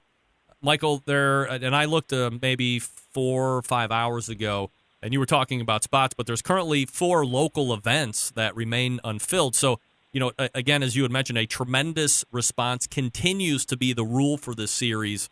Is this the most teams filled in so far at this point of the registration process that you're aware of? I think if I'm correct, there's 728 individual teams last year, and so I'm sure we'll be right at it or a little bit past it once everybody's settled in. We do have on the 25th. That's coming up. The second registration, which is open, and that means that people can register for a second event, and because you can actually compete at more than one event if you can get in. There are currently 2 regional locations that stayed the same from last year, that being Madison, Wisconsin, and Las Vegas, Nevada. There are 3 new regional final locations this year as well: Bartlett, Tennessee, Edmond, Oklahoma, and the Commonwealth of Richmond, Virginia. Do you know why these locations, these 3 new ones, were picked? Oklahoma, we had been at the first store, and we've been there even from the initial trial. Oklahoma, it'll be a great choice as far as being able to pull people from the region. The Bartlett, Tennessee was switched because of its coming on the original schedule on the same as Memphis in May. So we immediately switched it and moved the Marietta to Bartlett. So that's why that occurred and didn't stay in Marietta. So the central location that we had tried to achieve couldn't with the scheduling, because we have to actually obey we're not a bully in the playground. We have to play by the same rules as every other contest. We go in with our schedule, and whether or not another contest has put theirs in the KCBS, we don't know if it's going to happen, whether they're changing dates and all that stuff. It's not like everybody's already lined their schedule out when we're making ours. And so it's a challenging process to put 31 events together. And we do 31 events in 32 weeks around the country. When we do that, we are going to get close to some other events, but we try and not have the KCBS proximity rule come into effect. Michael, I know you have probably zero to do with this, but please entertain my bitching and kvetching just for 1 second. How is Ohio left out again? What the hell? We're NBA champions. We made it to the World Series for baseball. We have one of the most pathetic NFL football teams. I mean, Ohio's kind of a destination. Yeah, it is, and we've done Canton a couple of years. I was there. To flying in headquarters to do the show on site. That's right. We've had some good fun in Ohio. Do you have any idea like how they decide where they're going to put local events? Does it have to do with popularity of their retail stores and hoping to draw in from there, or anything like that? You can imagine there's a bunch of different factors that go into this, not just on competitor density and proximity to where we can pull judges and competitors, but also sponsors, where they want to go, and a lot of different factors that weigh in. Michael McDearman joining me here on the show, talking about the impending 2017 Sam's Club Series that's going to be starting here very shortly. In regards to the regional locations, Michael, do you think it makes any difference where they are? In other words, would it be better from a consistency point of view? And this has nothing to do with the local events, but just the regionals, which obviously lead to Bentonville in the final. Do you think it would be better, just in your opinion, to have the same 5 spots every year be those regional destinations, or does it not matter? Well, it is a year-to-year event, and we do like to have a successful formula, and we always look to build a better mousetrap. And I'm glad you brought this up, because we didn't touch on your previous question. Richmond, Virginia. Last year, we went through the whole Mid-Atlantic area, the Northeast Mid-Atlantic. Yep. We tried for every single location that we had picked, with proximity and with trying to work that schedule and the logistics of it all. And it wound up having to be in Charleston, unfortunately. That was a long haul. I remember even one contestant left as soon as awards were over to make the drive down to Charleston, and they were one that wasn't. They were like in 7th or 8th place or something along those lines, where they were a couple were going to have to cancel for him to be able to compete with his wife. Wow. And so they went on ahead and drove down on a gamble, and they wound up getting in. But moving it to Richmond, it centralizes it, and that's actually an improvement this year. What do you think makes a good run competition when people talk about events that they will go back to? I mean, inevitably, I think the payout is great, and the fact that if you string 3 really good cooks together, you have the opportunity to walk away with a really big paycheck. However, you also get to walk away with one of the major events, let's say, in the course of a competition, and I think I'm not overstepping my bounds when I say that the Sam's Club National Series overall championship or the national title is widely considered to be a major at this point, along with American Royal and the Jack and some of the other ones. But from a director's point of view, what do you think really makes the events come off well and gets people talking in a positive sense? Because that's what you want. You want people talking positive, not negative. Well, I think I've got my mother and my father to blame for a lot of this. I try and do what they taught me. I don't know. I hope it's right. And so I try and treat people, make sure they got what they need, what we can offer, but also make it fair. That was the biggest thing my father had going for him. He was a tough electrical engineering professor, but I've never heard a student not say he wasn't fair. And that was a big thing. So when you've got rules, you've got to obey them. You've got to play by them. But also, too, people know what you get, and making it consistent. Trying to pull off 31 events in 32 weeks. Most of these events, they've got a club or something like that with 20 or 30 members, or a committee and all this. It's me, a logistics person, and a couple roadies that we hire on site. So we try and pull it off with, I hope, consistent form, because we want to make sure it's each stop is the same stop. That way everybody's got a fair shake. It doesn't matter, as best we can, with the logistics and things. And that's the biggest thing I think people look for. But I'm surprised that more competitions aren't able to do 3 o'clock awards as consistently as I do. I don't understand why there's such a delay with the 30-team contests. I know that that's the reps and timing and organization, but it really seems like these 6 o'clock awards and things where teams are, a lot of them are twiddling their thumbs. When you come to a Sam's event, you know what you get. You're going to get, I hope, that's what I strive for, a consistently run event that you can count on and that tries to listen and make it good for the cooks.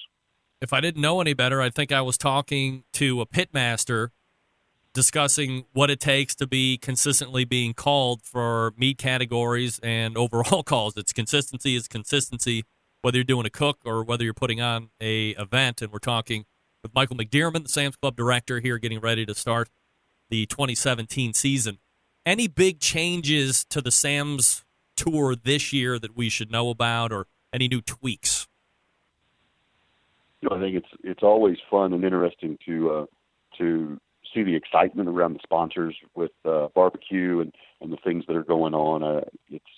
Last year we had some great things going on with we did, what was it, each 1, 2, 3, we had at least 3, I think, videos that went on throughout the year, and it was great promotion for barbecue that way. With the bringing about a Facebook Live, you'll probably see me a little bit more on Facebook Live and some things trying to share with folks more about the barbecue community and what's going on and how teams are preparing and why they're there early, and who knows what else we'll come up with. But, I think it's going to be a fun technology-wise. People will be able to check in and see what's going on more and be able to experience it, even if they aren't in that area, to come on out to the contest. When does the season kick off again, Michael? Daphne, Alabama, in February 25th. All right, so just about 3 weeks' time or so, so looking forward to that.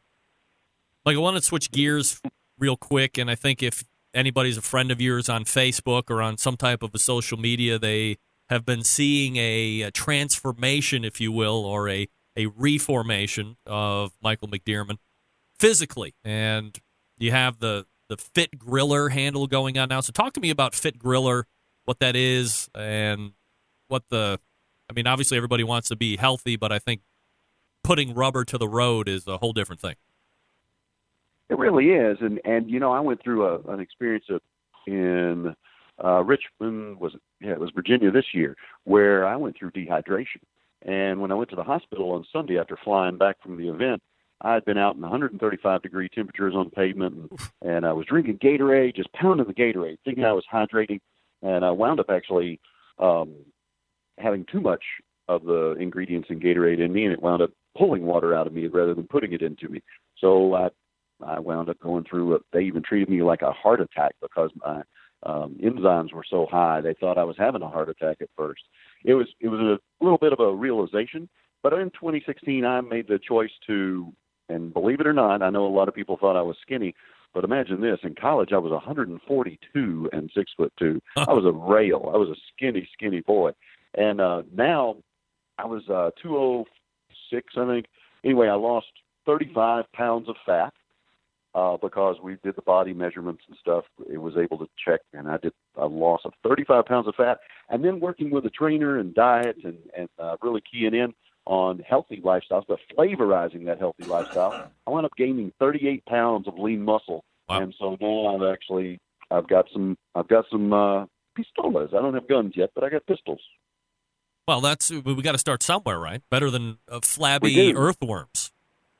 And that's the exact point I'm trying to help people with, is helping people understand it's not just going to be white rice that tastes like glue or bland chicken breast. We can actually have some fantastic ways to use coconut oils, or olive oils, or different fats and things. But still, also, too, we're going to have those meals where we eat barbecue, where we want to go out and we want to have a steak. Or actually, steak's a great protein for folks who are on fitness programs. And I happen to be from the town of some great success stories, CrossFit champions and bodybuilding champions, and so much so that the community actually has the motto or slogan "Natural Fit" because we've got such great natural resources. So I'm actually bringing all that together and trying to share with people, help them meal plan, help them learn how to flavor out that healthy lifestyle. And we'll have partnerships with different trainers. They'll have programs that they can offer up, and also too e-cookbooks and recipes and all that kind of fun, just so people can stay not just January when you make that New Year's resolution or when it becomes bikini time or swimsuit season that you want to go on a diet. It can be a healthy lifestyle year-round where you're making great, flavorful decisions, because if you're eating happy, you're going to be happier, because actually diet's about 80% of your results when you're working out. 20% gym, 80% results. And so exercise and results. There you go. You get a little bit more pleasure out of eating, you're going to enjoy life, because you look at Maslow's hierarchy of needs. It's food, water, shelter. Why do we always say food first? So it's just that kind of thing.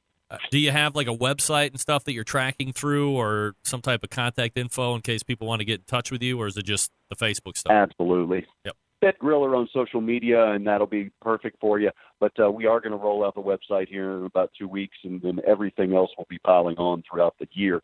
We're doing a slow rollout because we don't want to fly into flying. We want to actually make sure we're listening to the people that are working with us so that they're getting what they need out of it. Michael McDearman joining me here on the show. Last thing before I let you go, Michael, and appreciate the time as always. Newly elected to the KCBS Board of Directors. First thing that jumps off my mind is, being a part of contests and seeing cooks and seeing judges. Why the hell do you want to even bother getting in the middle of that? But then I realized, of course, you're a better human than I am. So, very high level. What are you looking to accomplish over the time, or some real key items that you would like to start to hammer down on? Well, I think this is a huge transition time as far as the KCBS. We've come 30 years or so now, and now it's time to set the table for the next 30 years.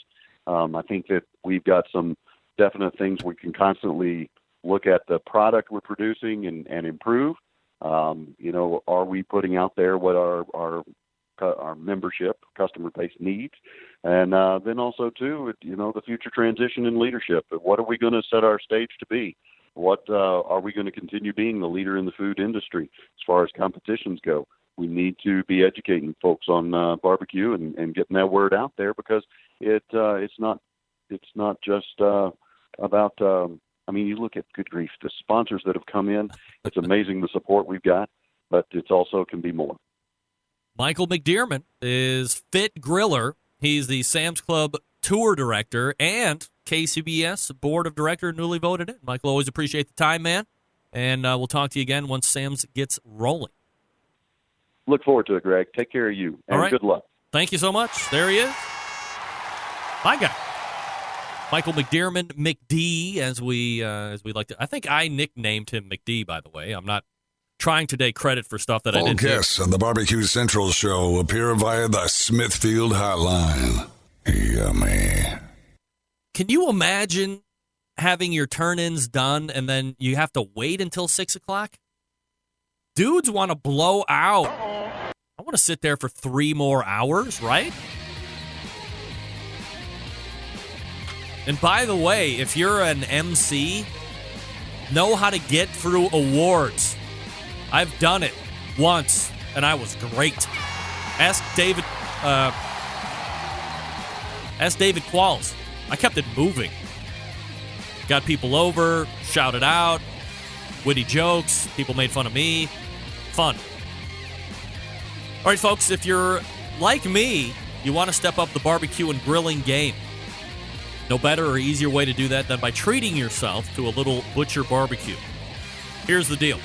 Many different products to choose from, and I am going to tell you about one of my favorite new products over the last handful of years. Of course, that is the grilling oil. Folks, if you've not tried Butcher's Barbecue Grilling Oil, what are you waiting for?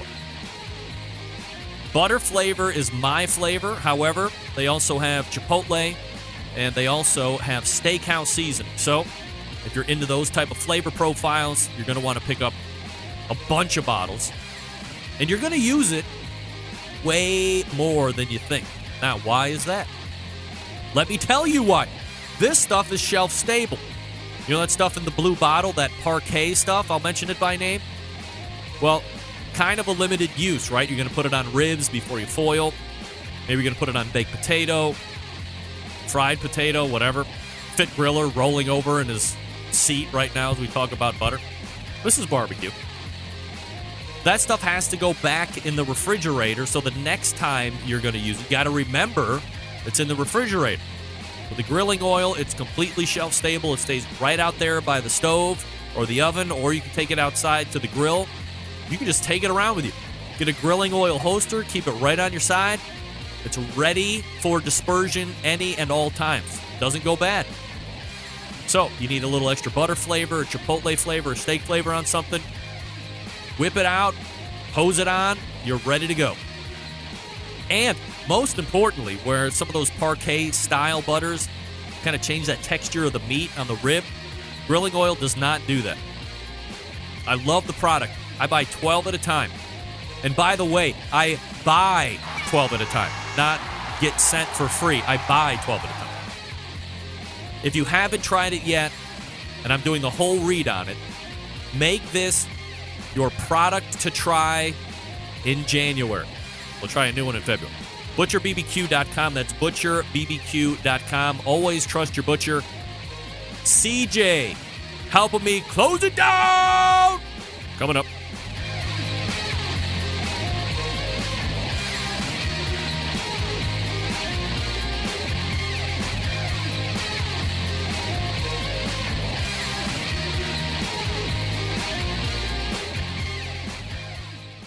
Continuing to produce incredibly mediocre content in an exceptionally professional way. You're listening and watching the Barbecue Central Show. Once again, here's your host, Greg Rempe.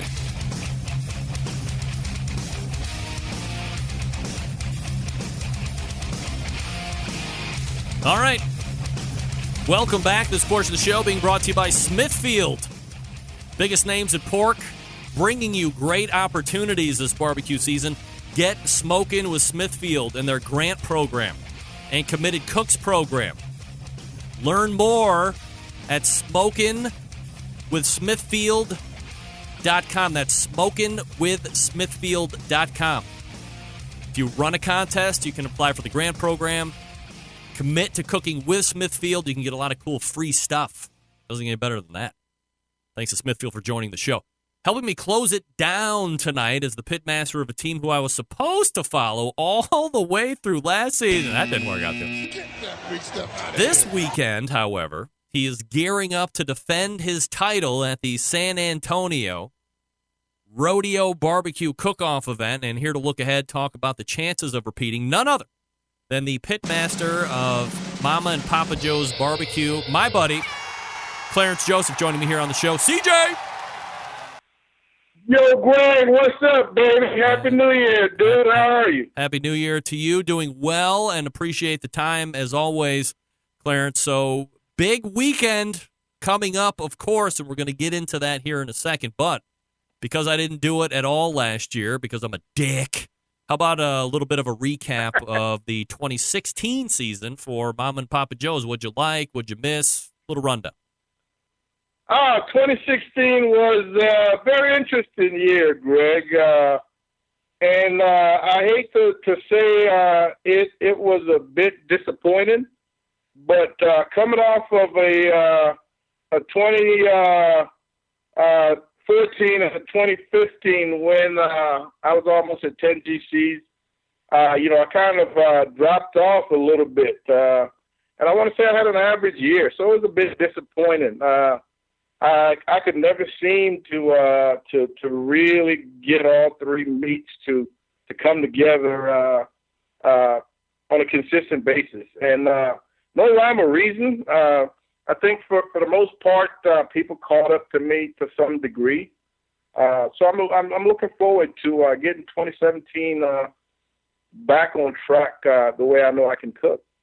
Do you find yourself at all playing that devil's regret of teaching so many Texas barbecue cooks what you do and have them turn around and smack you around a little bit? Great question. And that is really a bittersweet thing. Yeah. At quite a few cook-offs, I am watching my students, dominate the top 10, the overall finishes. And it really makes me feel good knowing that I've contributed in some way to their success. But again, on the same hand, these guys are finishing on top of me. So to be honest, all it did was really make me work harder in the short off season we had. Spent quite a bit of time in the Momma and Papa Joe's test kitchen, trying to get things back on track. And I think I've really ironed out some of the wrinkles and ready to make 2017 count.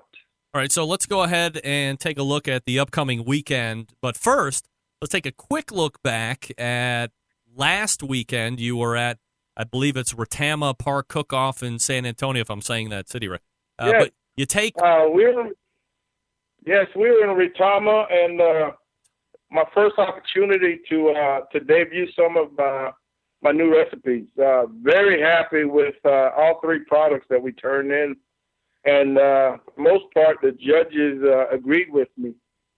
Our chicken finished a awesome second. And when I say second, being awesome, with the quality feel of cooks that we had, second, I was very, very much in love with that finish.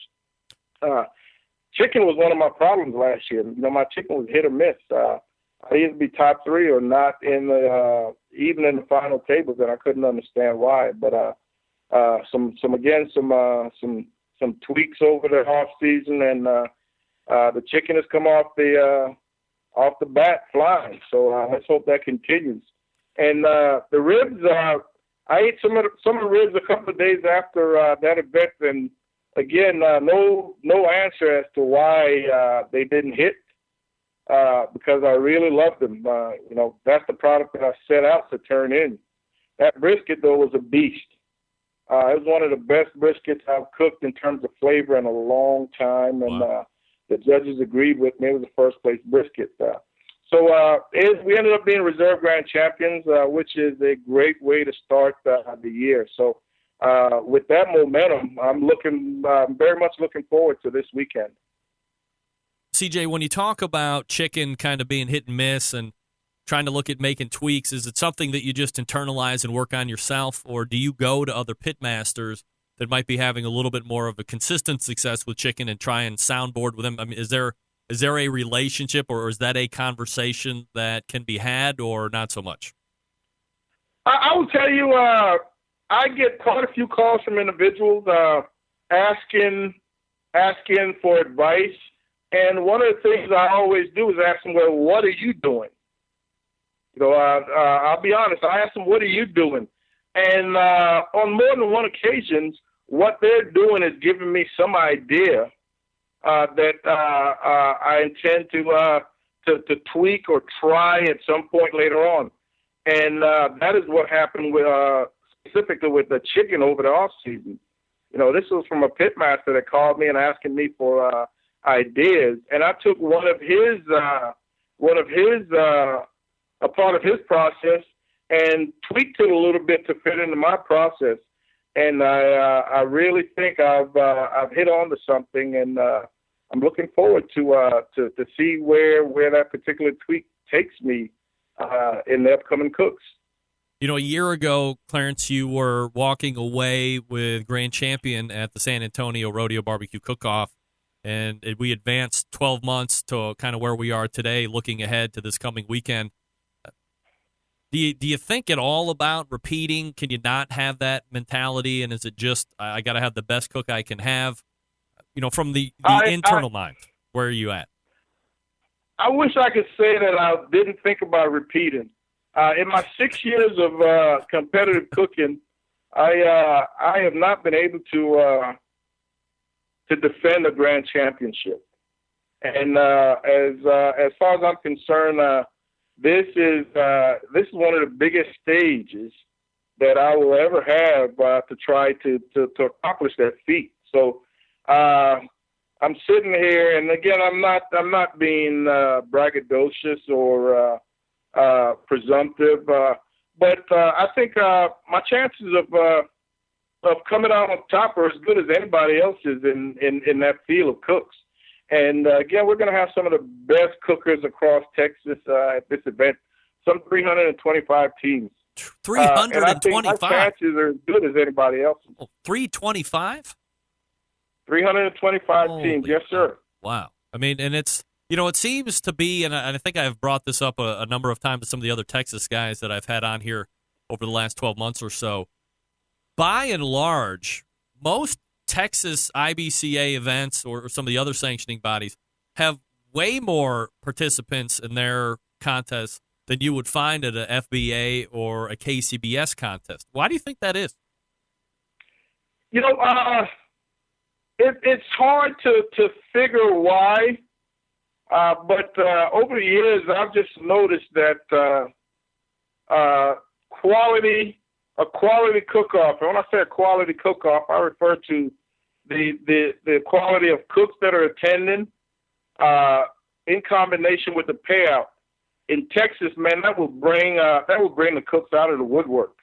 If you can get some quality teams with a quality payout, you're going to draw a significant number of cooks, and that's what we're seeing now. Historically, San Antonio Rodeo has always drawn large numbers, but over the years, the numbers have dwindled from partiers to more serious competition cooks, and that's what we're going to see this weekend.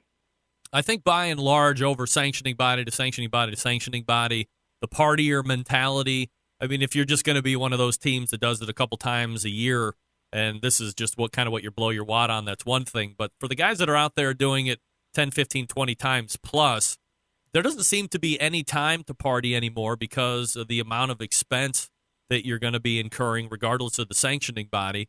And I guess when you have a great event like you're talking about, you have the opportunity for some guys to go out and put the bullseye on somebody else's back and stack up against them. What kind of a payout would you be looking at if you win San Antonio? It is not the largest payout. As a matter of fact, last year was the first time that the rodeo, the cook-off, actually paid out to the main meat categories. Wow! And I had a 8th place chicken, a 1st place rib, and a 5th place brisket to win. And along with what they paid the grand champ, I brought home just about $5,000. Not even close to the biggest payout in Texas. But the rodeo is primarily it's a scholarship drive. So they donate tens of thousands, millions of dollars annually for students across Texas. So it's never been a big money event, but the prestige of being able to call yourself grand champ at that event more than makes up for what the payout is. That does seem to be kind of an unspoken deal down there in Texas, where you have some of the biggest events. You know, Houston Livestock and Rodeo also comes to mind, or maybe the payout isn't really huge. It's not 25, it's not 50, it's not $100,000, even though there's, seems to be 1,000 teams there. But it's saying that you won and you get a belt buckle if you win it, and that seems to be a little bit more on the priority list. Oh, yeah. As far as I'm concerned, I had an opportunity after winning the San Antonio Rodeo to cook Houston. And there are a number of cook-offs on my bucket list in terms of being able to win. And Houston Livestock Show and Rodeo is definitely one of those. I managed to do the San Antonio Rodeo. I would love to do Houston. But, again, that's another one of those cook-offs that, irregardless of payout, it's all about the prestige of being able to call yourself the grand champion of that event. One of the other things I wanted to talk to you briefly about tonight, and we had kind of hit on it as far as being bittersweet, is the classes that you're giving. Is that something that you're still either doing or looking to do in 2017? Yes. Last year I gave 8 classes. This year I've backed it down to 4. I really want to get my numbers of cook-offs back up in the neighborhood of 30 or so. So I backed the number of my classes down to 4. Still receiving very good enrollment numbers, and my students continue to dominate, across Texas. Even had students go to the Sunnies in Florida last week or a couple of weeks ago and do really well. So very effective class, and I must say so. Were you worried when you, in your estimation, had kind of a down year last year that people might be on the schneid on getting on the CJ class bandwagon?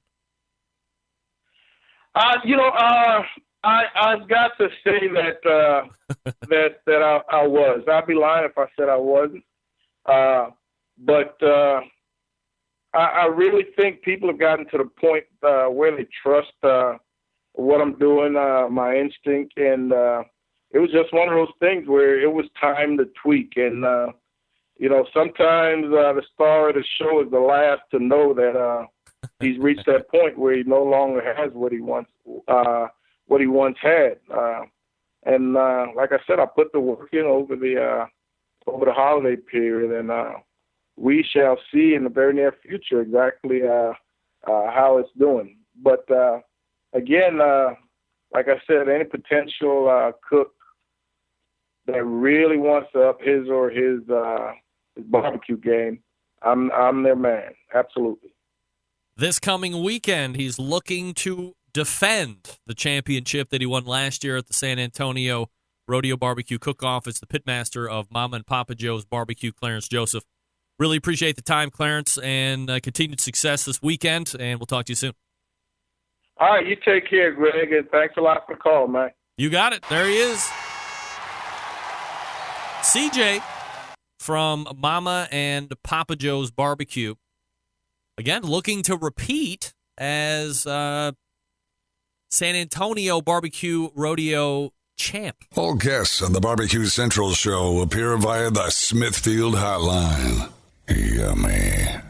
So I guess time will tell, and of course, everybody waiting with bated breath on if you're going to be able to bust my chops on if the Barbecue Central show karma works.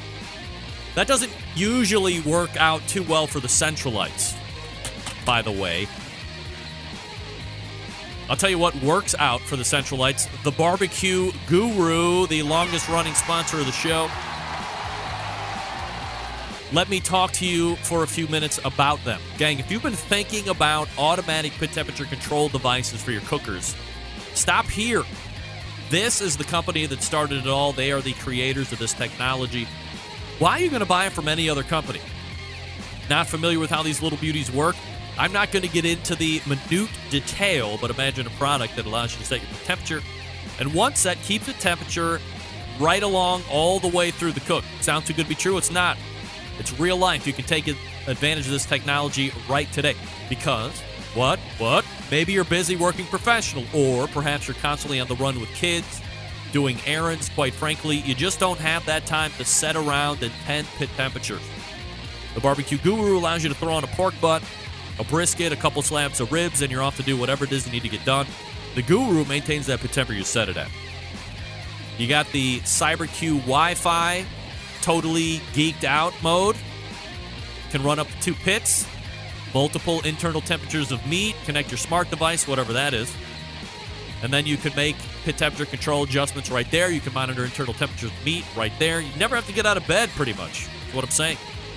On the other end of that spectrum, the Party Cube. This is a self-contained unit, runs on AA batteries, goes from kettles to bullets to ceramic styles and anything in between. Runs on AA batteries. How about that?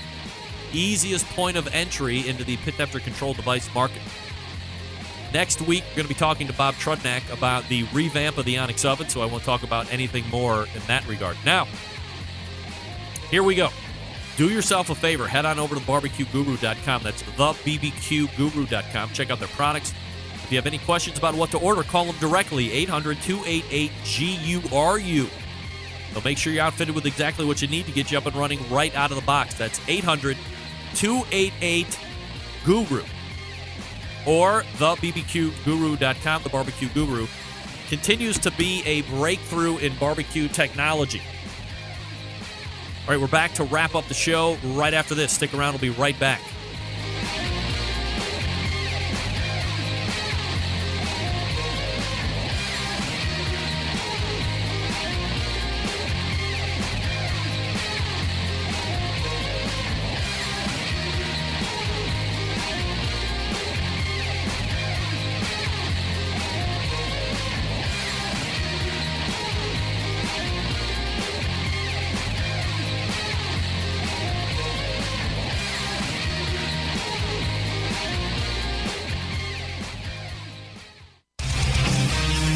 Whole packers, full racks, legs and thighs, injecting butts. If you've never heard this before, you might think you found the best XXX show ever. Let's get back to the most homoerotic host out there today, Craig Rimpey.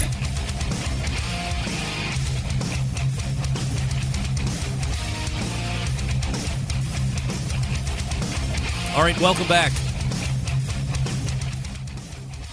This is starting. I think I got a problem with my inner ear. My inner ear monitor.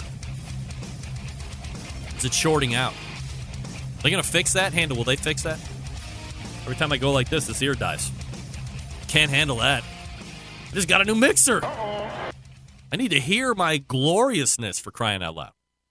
All right, thanks again to Clarence Joseph coming in last segment talking about 2016 season. Here's what I like when I'm talking to a pitmaster and we're talking about what was your season like, that he comes right out and says, hey, I was having a down season last year. I'm not going to lie. I can't really put my finger on why that was. Thought I was doing some good stuff, this, that, and the third.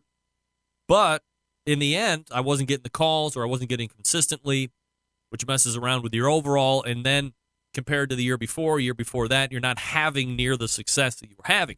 Now, that being said, he realizes it. He goes back to the lab, works on the flavor, works on the cook, and then he's back on track. Gets the reserve grand champion last weekend in San Antonio, where he's going to be again this weekend, to try and pull off that to try and pull off the defense of the grand championship from last year.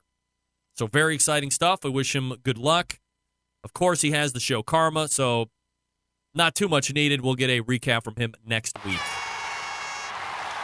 All right, let's wrap it up. All the way back in the first hour, we talked with Max Good from AmazingRibs.com. We talked about the Kalamazoo cabinet smoker. We got a update on the AMG grill, the American Muscle. Char-Broil has a new grill coming out that's all smart. And what was the other thing we were talking about right there at the end? I forget. Oh, the PK 360, yeah, the all aluminum. He's going to review that in detail next month. 9:35, Jon Solberg taught us how to make lump charcoal right at your house. Who's going to do that? Tell me who's going to do it right now. I want to do it. Got to get some stuff, though. Why wouldn't you want to do that? It sounds great. It's more reason to play with fire. Then, in the second hour, we talked with Michael McDearman, the Fit Griller, Sandscope Tour Director. That's starting at 2:25. That's February 25th, to be exact. We close it out with Clarence Joseph from Momma and Poppa Joe's.